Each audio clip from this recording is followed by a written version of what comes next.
Magandang araw mga kaibigan. Bigyan natin ng reaction opinion itong post ng News 5, 7 minutes ago. Pahayag ni Senate President Soto tungkol sa napapabalitang magkaroon ng bagong Senate President. Ito, SP Soto. Senate presidency offered to Senator Ligarda. Inilahad ni Senate President Tito Soto na may nag-alok umano mula sa Senate minority kay Senator Loren Ligarda na ihalal siya bilang Senate President. Nalaman ni Soto ang impormasyong ito mula mismo kay Senator Ligarda. Sinabi umano ni Ligarda na hindi siya interesado sa posisyon. Ito ang pahayag ni Soto.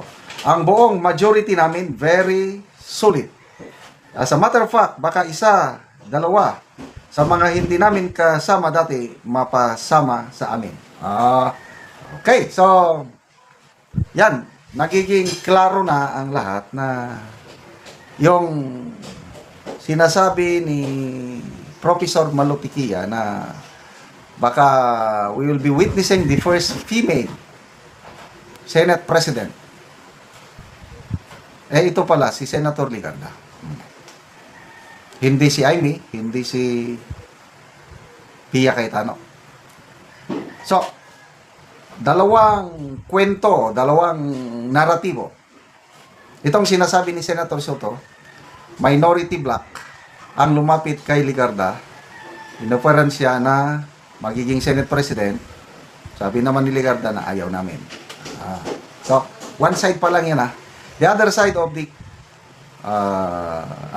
the coin is si Senator Ligarda ang mismong lumapit sa minority black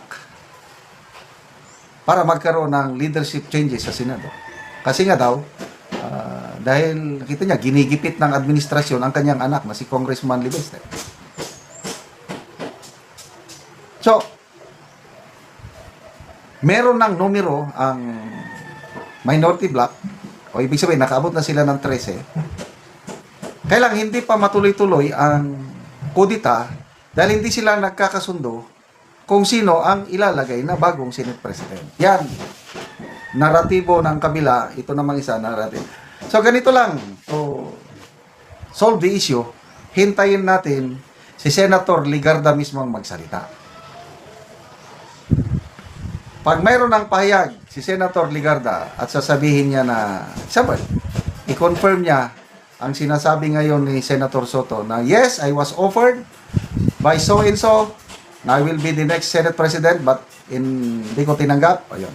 That solves the issue. Wala na. Tapos na. Kailang hanggat hindi nagsasalita si Senator Ligarda, wait in and see muna tayo.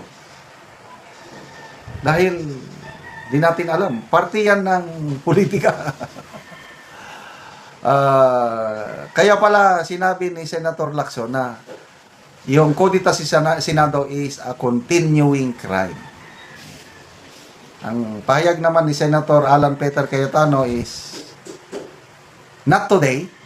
Yung kudita, hindi pa ngayon. But, dugtungan ko na lang kasi not today, sabi lang niya . Ibig sabihin, posible bukas makalawa may bagong Senate President. Panahon na ba? Yun ang next tanong is, panahon na ba na dapat magbago ang liderato sa Senado? Ano sa tingin nyo? Kung ako yung tatanungin, panahon na. Kasi delikado . Yun na lang yung ginawa sa Senado na 15 senators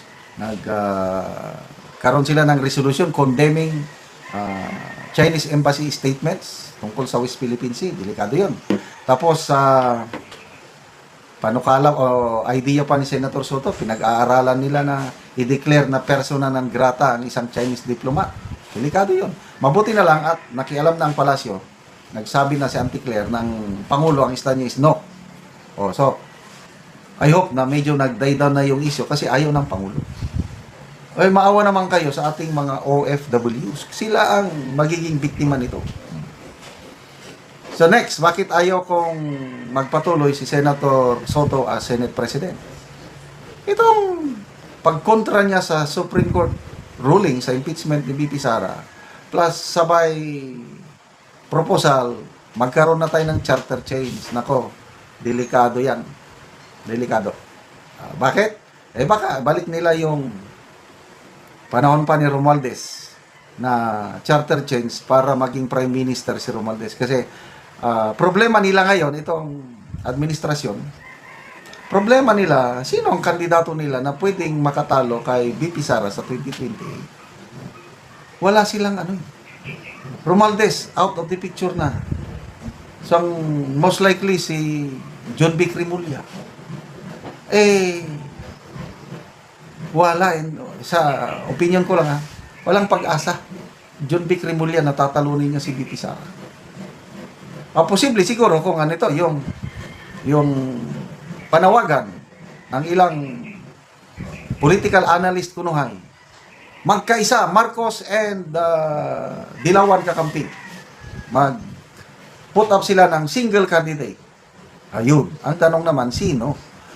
Si Rizal Tiveros, nandyan na, willing na, handang-handa ng magkandidato. O, nandyan din si Rimulya, handa rin magkandidato. Sino ngayon ang magiging standard bearer ng UNIP? Rimulya o Hontiveros? Malabo.